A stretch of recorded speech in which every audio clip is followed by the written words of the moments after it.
नमः शिवाय।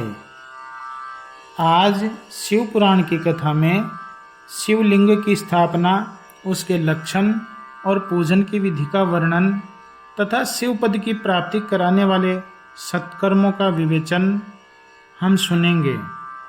ऋषियों ने पूछा, सूत जी महाराज, शिवलिंग की स्थापना कैसे करनी चाहिए, उसका क्या लक्षण है तथा उसकी पूजा कैसे करनी चाहिए, किस देश काल में करनी चाहिए और किस द्रव्य के द्वारा उसका निर्माण होना चाहिए।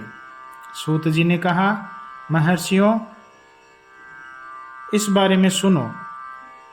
अनुकूल एवं शुभ समय में किसी पवित्र तीर्थ में, नदी आदि के तट पर अपनी रुचि के अनुसार ऐसी जगह शिवलिंग की स्थापना करनी चाहिए जहाँ नित्य पूजन हो सके। पार्थिव द्रव्य से, पार्थिव का मतलब मिट्टी से, जलमय द्रव्य से अथवा तेजस पदार्थ से अपनी रुचि के अनुसार कल्पोक्त लक्षणों से युक्त शिवलिंग का निर्माण करके उसकी पूजा करने से उपासक को उस पूजन का पूरा फल प्राप्त होता है। फल प्राप्त करने के लिए चल प्रतिष्ठा करनी हो, अर्थात पूजा करके उसको वापस तुरंत विसर्जन कर देना हो तो उसको चल प्रतिष्ठा कहते हैं। तो छोटा शिवलिंग श्रेष्ठ माना गया है। और यदि अचल प्रतिष्ठा, जो हमेशा के लिए प्रतिष्ठित किया जा हो, तो स्थूल शिवलिंग अथवा विग्रह अच्छा माना गया है। उत्तम लक्षणों से युक्त शिवलिंग की पीठ सहित स्थापना करनी चाहिए। शिवलिंग की पीठ मंडलाकार अर्थात गोल, चौकोर, त्रिकोण अथवा खाट के पाए की भांति ऊपर नीचे मोटा और बीच में पतला होना चाहिए। ऐसा लिंग पीठ महान फल देने वाला होता है। पहले मिट्टी से, पत्थर आदि से अथवा लोहे आदि से शिवलिंग का निर्माण करना चाहिए। जिस द्रव्य से शिवलिंग का निर्माण हो उसी से उसका पीठ भी बनाना चाहिए, अर्थात यही अचल प्रतिष्ठा वाले शिवलिंग की विशेष बात होती है। चल प्रतिष्ठा वाले शिवलिंग में भी लिंग और पीठ का एक ही उपादान होना चाहिए, किंतु बाण लिंग के लिए यह नियम नहीं है। लिंग की लंबाई निर्माणकर्ता या स्थापना करने वाले यजमान के 12 अंगुल के बराबर होनी चाहिए। ऐसे ही शिवलिंग का उत्तम कहा गया है। इससे कम लंबाई हो तो फल में कमी आ जाती है, अधिक हो तो कोई दोष की बात नहीं है। चरलिंग में भी वैसा ही नियम है। उसकी लंबाई कम से कम कर्ता के 1 अंगुल के बराबर होनी चाहिए।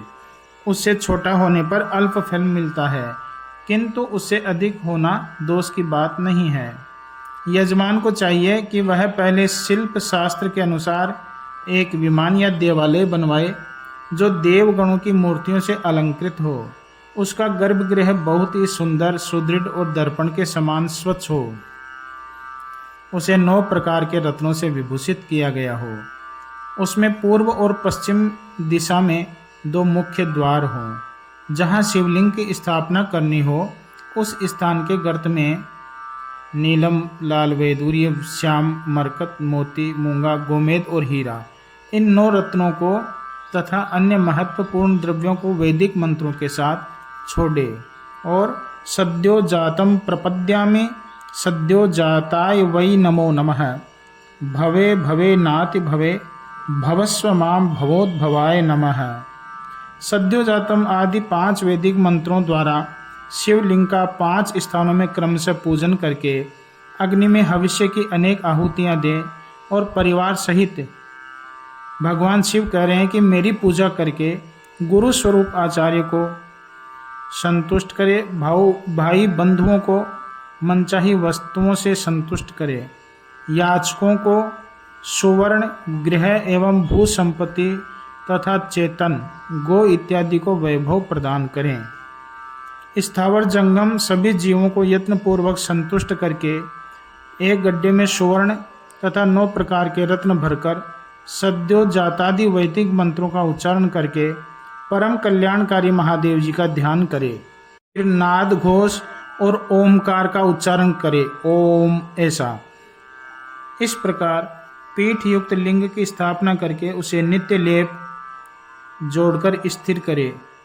इसी प्रकार वहाँ परम सुंदर मूर्ति की भी स्थापना करनी चाहिए। मूर्ति में ओमकार का और शिवलिंग में ओम नमः शिवाय पंचाक्षर मंत्र का विधान है। जहाँ शिवलिंग की प्रतिष्ठा हुई हो वहाँ उत्सव के लिए बाहर सवारी निकालने आदि के निमित्त वेर को रखना आवश्यक है। वेर का मतलब मूर्ति, बाहर से भी लिया जा सकता है, उसे गुरुजनों से ग्रहण करें। प्रकार शिवलिंग और शिव मूर्ति दोनों ही फल प्रदान करने वाली हैं। स्थावर और जंगम के भेद से लिंग भी दो प्रकार का कहा गया है। वृक्ष लता आदि को स्थावर लिंग कहते हैं और कृमि कीट आदि को जंगम लिंग। स्थावर लिंग की सींचने आदि के द्वारा सेवा करनी चाहिए और जंगम लिंग को आहार एवं जल आदि देकर तृप्त करना उचित है। उन स्थावर जंगम जीवों को सुख पहुँचाने में अनुरक्त होना भगवान शिव का पूजन है, ऐसा विद्वान पुरुष मानते हैं। चराचर जीवों को ही भगवान शिव शंकर के प्रतीक मानकर उनका पूजन करना चाहिए। इस तरह महालिंग की स्थापना करके विविध उपचारों द्वारा उसका पूजन करें। अपनी शक्ति के अनुसार नित्य पूजा करनी चाहिए तथा देवालय के पास ध्वजारोपण आदि करना चाहिए। शिवलिंग साक्षात शिव का पद प्रदान करने वाला है अथवा चार लिंग में षोडशोपचारों द्वारा यथोचित रीति से क्रमशः पूजन करे। यह पूजन भी शिवपद प्रदान करने वाला है। पूजन किस प्रकार करे? आवाहन, भगवान का आवाहन करे, फिर उनको आसन प्रदान करे, फिर अर्घ्य के लिए उनको जल प्रदान करे, फिर पाद्य के लिए उनको जल प्रदान करे, फिर आचमन के लिए जल प्रदान करे। अभ्यंग पूर्वक अर्थात सभी अंगों को स्नान कराने का जल प्रदान करे।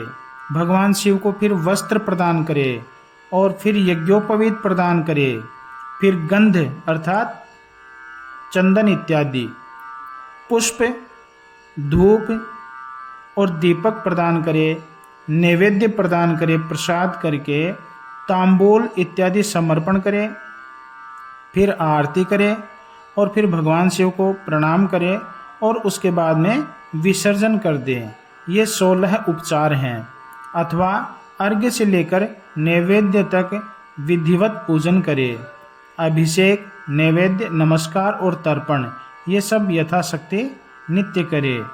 यह शिव पद की प्राप्ति कराने वाला है। किसी भी मनुष्य के द्वारा स्थापित शिवलिंग में, ऋषियों के द्वारा स्थापित शिवलिंग में, देवताओं द्वारा स्थापित शिवलिंग में, अपने आप प्रकट हुए स्वयंभू लिंग में तथा अपने द्वारा नूतन स्थापित हुए शिवलिंग में भी उपचार समर्पण पूर्वक जैसे तैसे पूजन करने से या पूजन की सामग्री देने से मनुष्य ऊपर जो कुछ कहा गया है वह सारा फल प्राप्त कर लेता है। क्रमशः परिक्रमा और नमस्कार करने से भी शिवलिंग शिवपद की प्राप्ति करने वाला है। अर्थात इतना सब कुछ नहीं हो तो भगवान शिव को केवल परिक्रमा कर ले और उनको प्रणाम कर ले। यदि नियम पूर्वक शिवलिंग का दर्शन मात्र कर लिया जाए तो वह भी कल्याणप्रद होता है। यदि इतना भी नहीं हो तो केवल दर्शन ही कर ले, भाव से, भक्ति से। मिट्टी, आटा, गाय के गोबर, फूल, कनेर, पुष्प, फल, गुड़, मक्खन, भस्म अथवा अन्न से भी अपनी रुचि के अनुसार शिवलिंग बनाकर तदनुसार उसका पूजन करे अथवा प्रतिदिन 10,000 प्रणव मंत्र का जप करे। प्रणव मंत्र अर्थात ओम का जप करे अथवा दोनों संध्याओं के समय 1,000 ओम का जप किया जाए। यह क्रम भी शिवपद की प्राप्ति करने वाला है, ऐसा जानना चाहिए। जप काल में मकारांत प्रणव का उच्चारण मन की शुद्धि कराने वाला है। समाधि में मानसिक जप का विधान है तथा अन्य सब समय में भी उपांशु जप करना चाहिए। नाद और बिंदु से युक्त ओंकार के उच्चारण को विद्वान पुरुष समान प्रणव कहते हैं। यदि प्रतिदिन आदर पूर्वक 10,000 पंचाक्षर मंत्र का जप किया जाए, ओम नमः शिवाय का जप किया जाए अथवा दोनों संध्याओं के समय एक एक सहस्र का ही जप किया जाए तो उसे शिव पद की प्राप्ति कराने वाला समझना चाहिए। ओम नमः शिवाय यही पंचाक्षर मंत्र है, इसका जप सबको करना चाहिए। ओम नमः शिवाय मंत्र का 5 करोड़ जप करके मनुष्य भगवान सदाशिव के समान हो जाता है। 1, 2, 3 अथवा 4 करोड़ का जप करने से क्रमशः ब्रह्मा, विष्णु, रुद्र तथा महेश्वर का पद प्राप्त होता है। अथवा मंत्र में जितने अक्षर हैं उनका पृथक पृथक 1 लाख जप करे अथवा समस्त अक्षरों का एक साथ ही जितने अक्षर हो उतने लाख जप करे। इस तरह के जप को शिव पद की प्राप्ति कराने वाला समझना चाहिए। यदि 1000 दिनों में प्रतिदिन 1 सहस्र जप के क्रम से पंचाक्षर ओम नमः शिवाय मंत्र का 10 लाख जप पूरा कर लिया जाए और प्रतिदिन प्रसाद वितरण किया जाए तो उस मंत्र से अभिष्ट कार्य की सिद्धि होने लगती है। विप्र को चाहिए कि वह प्रतिदिन प्रातःकाल 1008 बार गायत्री का जप करे। ऐसा होने पर गायत्री क्रमशः शिव का पद प्रदान करने वाली होती है। वेद मंत्रों और वैदिक सूक्तों का भी जप करना चाहिए। वा केवल प्रणव ओम का जप करना भी शिव पद की प्राप्ति कराने वाला है।